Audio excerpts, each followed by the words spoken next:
আপনার ব্যবসার প্রচার এবং প্রসার বাড়াতে সর্বদাই আপনার সাথে আছে সফটওয়্যার ডিজিটাল মার্কেটিং এজেন্সি। আসসালামু আলাইকুম ভিউয়ার্স, আমি SK Yasin Arafat, performance manager at software digital marketing agency.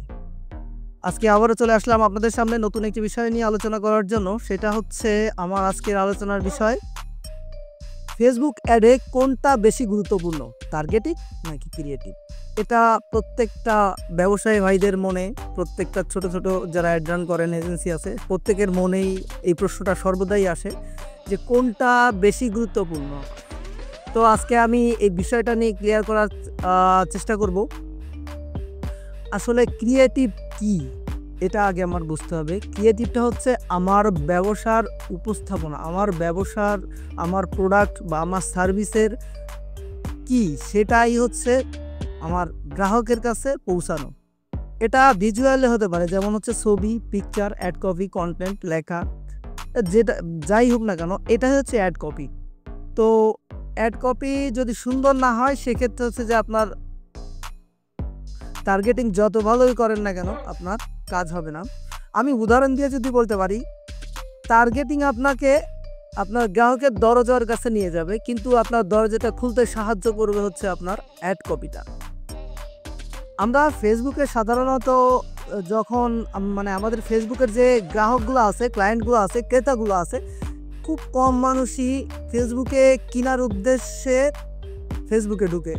অবসর টাইমে হচ্ছে যে যখন আমরা ফেসবুক চালাই, তখন দেখা যাচ্ছে যে আমরা রিলস দেখতেছি, ভিডিও দেখতেছি বা স্টোরি পড়তেছি, দেখতেছি, সের ভিতরেই আমাদের সামনে একটা অ্যাড আসছে, ভালো লাগছে, আমরা মেসেজ করতেছি, কনভারসেশন ভালো লাগতেছে, কনভারসেশনের মাধ্যমে আমি বুঝতে পারতেছি বা অ্যাডটা দেখে আমি বুঝতে পারতেছি যে হ্যাঁ, এটা আমার প্রয়োজন, দেন হচ্ছে যে আমি পারচেস করতেছি। সো আমি বলবো যে এখানে ক্রিয়েটিভটা ভেরি ভেরি ইম্পর্ট্যান্ট, কারণ ক্রিয়েটিভই বলে দিবে যে আপনি কি সেল করতে যাচ্ছেন, কি সেবা দিতে যাচ্ছেন। এই ক্রিয়েটিভটা দেখেই মানুষ স্ক্রল করা থামবে। এখন বর্তমান যুগে মানুষ খুব দ্রুত স্ক্রল করে। আপনার ক্রিয়েটিভটা যদি আই ক্যাচিং হয়, যেটা দেখে মানুষ থামতে বাধ্য হবে, তাহলেই আপনার একটা ভালো রেজাল্ট অ্যাড থেকে আসতে বাধ্য। তাহলে বলতে পারেন যে টার্গেটিং কি গুরুত্বপূর্ণ নয়? অবশ্যই টার্গেটিং গুরুত্বপূর্ণ। টার্গেটিং তাহলে কি কাজ করবে? টার্গেটিং কাজ করবে হচ্ছে আপনার সঠিক অডিয়েন্সের কাছে পৌঁছে দিবে, আপনার অডিয়েন্সের কাছে পৌঁছে দিবে। দেন হচ্ছে যে ওই ক্রিয়েটিভটা আপনার অডিয়েন্সকে পারচেস করাতে, মেসেজ করাতে বাধ্য করবে। সো আমরা অ্যাডে প্রথমেই আমাদের ক্রিয়েটিভটাকে নিয়ে একটু চিন্তা করতে হবে। এবার আসলে আসি আমি টার্গেটিংটা কি। আপনি যত ভালো টার্গেটিং ক্রিয়েটিভই করেন না কেন, আপনি যদি ভুল পার্সনের কাছে, ভুল কাস্টমারের কাছে আপনার একটা রিচ করান, আপনার পারচেস হবে না।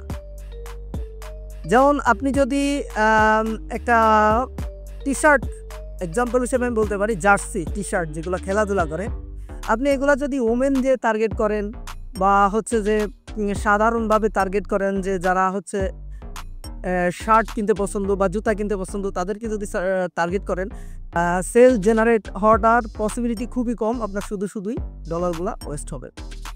আপনার টার্গেট করতে হবে আপনার যে গ্রাহকটা, আপনার যে সেবাটা কে কিনতে পারে, সেই কাস্টমারের ইন্টারেস্টটা কি হতে পারে, আপনার বিহেভিয়ার, সেই কাস্টমারের বিহেভিয়ারটা কেমন হতে পারে, সেই কাস্টমারের বয়সটা কেমন হতে পারে, সেই কাস্টমারটা কোথায় বসবাস করতে পারে, সে কী কী দেখতে পছন্দ করে, কি কি করতে ভালোবাসে, এই যে সকল একটা বায়োডাটা, যা বায়ার পার্সোনা নামে আমরা ইসের ভাষায় বলে থাকি, বায়ার পার্সোনা, এটাকে মেইনটেইন করেই আপনার টার্গেটিংটা করতে হবে।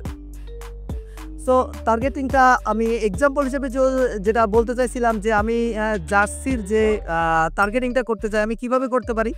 আমাদের জার্সি সাধারণত ছেলেরাই বেশি ইউজ করে, মেয়েরাও করে, তুলনামূলক কম।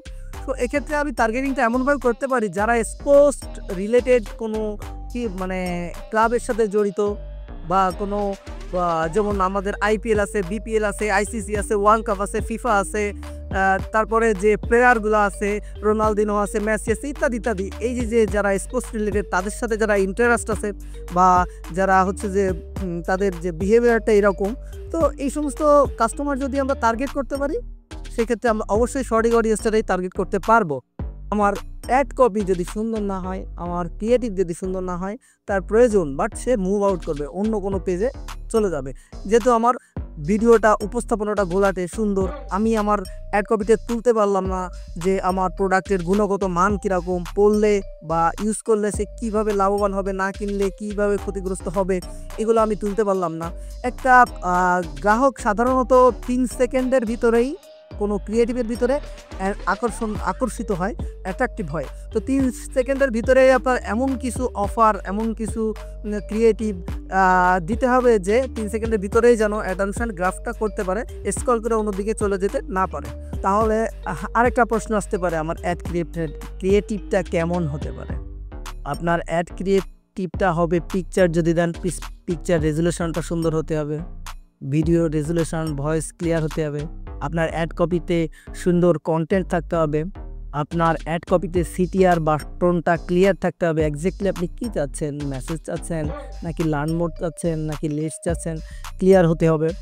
সো এই যে বিষয়গুলো আছে, আমরা এগুলা ক্লায়েন্টকে সুন্দরভাবেই বুঝাই দিই, তারাও সেইভাবেই কাজ করে এবং তারা সেই আমাদের যে লক্ষ্য ক্লায়েন্টকে প্রফিটেবল করা, আমরা সেটা করতে পারি। তো এরপরে আসতে পারি যে আমাদের টার্গেটিংটা কি তাহলে গুরুত্বপূর্ণ নয়? অবশ্যই গুরুত্বপূর্ণ। আপনি সুন্দর ক্রিয়েটিভ দিলেন, অ্যাড কপি দিলেন, কিন্তু যদি সঠিক টার্গেট, সঠিক অডিয়েন্স যদি আপনার অ্যাডটা না দেখে, তাহলে তো আপনি পারচেস পাবেন না, লাভবান হবেন না, আপনার সেল জেনারেট হবে না, আপনার বুস্ট বা ক্যাম্পেইনটা সফল হবে না। আমি আপনাদের বোঝাতে সুবিধার্থে আরেকটু ক্লিয়ার করে বলি, আপনি যে প্রোডাক্ট বা যে সার্ভিসটা দিতে চাচ্ছেন, সেই সার্ভিসটা আপনার প্রতিদ্বন্দ্বী আরও অনেক পেজ আছে, তারা যে টার্গেটিং করতেছে আপনিও কিন্তু সেম টার্গেটিং করতেছেন। তাহলে আপনার ডিফারেন্টটা কোথায়? আপনার ডিফারেন্ট হচ্ছে তার যে পেজ, আপনার সেই পেজ না, তার যে লাইক ফলোয়ার আছে আপনার সে লাইক ফলোয়ার নাই, তার যে পেজের হেলথ আছে আপনার সেই পেজের হেলথ নাই, একই রকম না, আলাদা, ডিফারেন্ট। তার যে ক্রিয়েটিভ আছে আপনার সেই ক্রিয়েটিভ নাই। তার সাথে আপনার তাহলে কি আছে? তার সাথে আপনার আছে হচ্ছে সে যেরকম বাজেট বার্ন করতে পারবে আপনিও বাজেট বার্ন করতে পারবেন, সে ফেসবুকে যে কিউআর কোড যে ট্যাগগুলো ইউজ করতে পারবে আপনি ইউজ করতে পারবেন। তাহলে চেঞ্জটা কোথায় আমার? কোথা থেকে কিভাবে আমি অ্যাটেনশন গ্র্যাব করতে পারবো? আমার ক্রিয়েটিভ দিয়ে। তো অলমোস্ট টার্গেটিং অবশ্যই দরকার আছে, সর্বপ্রথম দরকারটা হচ্ছে ক্রিয়েটিভের। একটা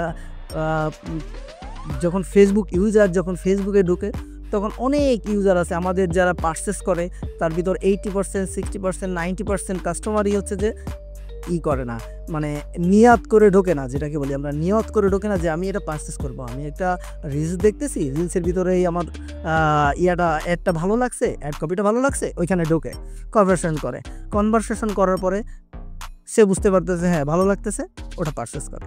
সো এই জন্য আমার হচ্ছে যে সর্বপ্রথম যে আমার যে ব্যক্তিগত মতামত সেটা হচ্ছে যে অ্যাড ক্রিয়েটিভটা সুন্দর হতে হবে। এখন বর্তমান যে প্রতিযোগী, এর পাশাপাশি আপনার সঠিক টার্গেটিং অবশ্যই লাগবে, সঠিক টার্গেটিং করতে হবে। আপনি অডিয়েন্সটা হচ্ছে ভিন্ন ভিন্ন টার্গেটিং দিয়ে দেখবেন, ভিন্ন ভিন্ন ক্রিয়েটিভ দিয়ে এবি টেস্টিং করে দেখবেন, তাহলেই আপনি সুন্দর একটা রেজাল্ট ডিজার্ভ করতে পারবেন, এটা অ্যাচিভ করতে পারবেন। তাই আমি আবারও বলতে চাই, আপনার ক্রিয়েটিভ যত সুন্দর হবে আপনার কস্টিং তত কম হবে, প্রফিট তত ভালো হবে। টার্গেটিং যত সুন্দর হবে কস্টিং তত কম হবে, প্রফিট তত বেশি হবে। তো সব পরিশেষে আমি বলতে চাই, আপনার অ্যাডের রেজাল্ট আনতে গেলে ক্রিয়েটিভও যেমন দরকার, সুন্দর টার্গেটিংও দরকার, যেটাকে আমাদের ভাষায় বলা হয় the marriage of message and market. তো এই পুরো গাইডলাইন, পুরো অ্যাডটাকে সফলভাবে সম্পন্ন করার জন্য, আপনাদেরকে প্রফিটেবল করার জন্য সফল ডিজিটাল মার্কেটিং আছে সবসময় আপনাদের পাশে। আমি আবার আপনাদেরকে আহ্বান জানাই, আপনারা একবার এলেও আমাদের ফেসবুক পেজ, ওয়েবসাইট ভিজিট করেন, আমাদের সাথে যোগাযোগ করিয়ে দেখতে পারেন। অবশ্যই আপনারা প্রফিটেবল হবেন ইনশাল্লাহ, আমরা অবশ্যই আপনাদেরকে প্রফিটেবল করতে পারবো। ধন্যবাদ, আসসালামু আলাইকুম।